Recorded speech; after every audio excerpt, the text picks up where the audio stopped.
Kung isa kang OFW na uuwi ng Pilipinas at babalik ulit sa dati mong employer, panoorin mo ang video na to. Hey mga kabayan, this is Rochelle from Code at sa video to pag-uusapan natin ang balik manggagawa process sa loob ng eGovPH para hindi mo na kailangang pumila at mahassle. So kasama sa video na to ay kung paano kumuha ng e-travel pass or OFW travel pass na kapalit na ng ating OEC. So para iwas hassle sa airport, panoorin mo to hanggang dulo. So first, pag-usapan muna natin kung ano ang balik manggagawa. So yung balik manggagawa ay mga OFWs or existing OFWs na may existing contract abroad at babalik din naman sa pareho nilang employer at job site pagkatapos nilang magbakasyon sa Pilipinas. Kung pasok ka dito, hindi ka na dumadaan sa full OEC process, kaya mas madali at mas mabilis ang proseso mo. So what is eGovPH and the OFW Travel Pass?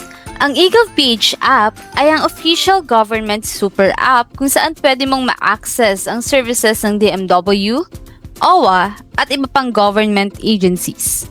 Para sa OFWs, ang pinaka-importante dito ay ang OFW Travel Pass. Ito ang digital replacement ng OEC, may QR code at ito ang ini-scan ng immigration sa airport.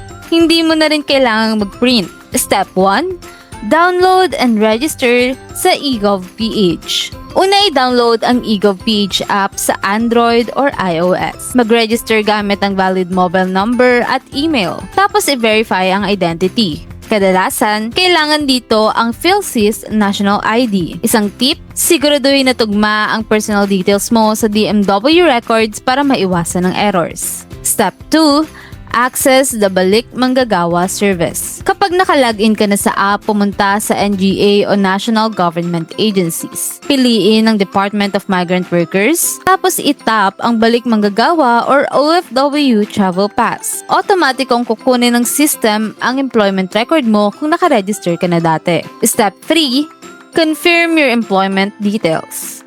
I-check mabuti kung tama ang mga sumusunod. Employer name, job site or country, position, contract status. Kung pareho pa rin ang employer at job site, eligible ka sa automatic OFW Travel Pass. Kung may mali o hindi tugma, possible na hindi ka makapag-generate agad at kailangan ng manual verification. Step 4, generate your OFW Travel Pass. Kapag confirmed na ang details mo, itap ang Generate OFW Travel Pass. Lalabas ang QR code na pwede mong i-save sa phone mo o i-screenshot.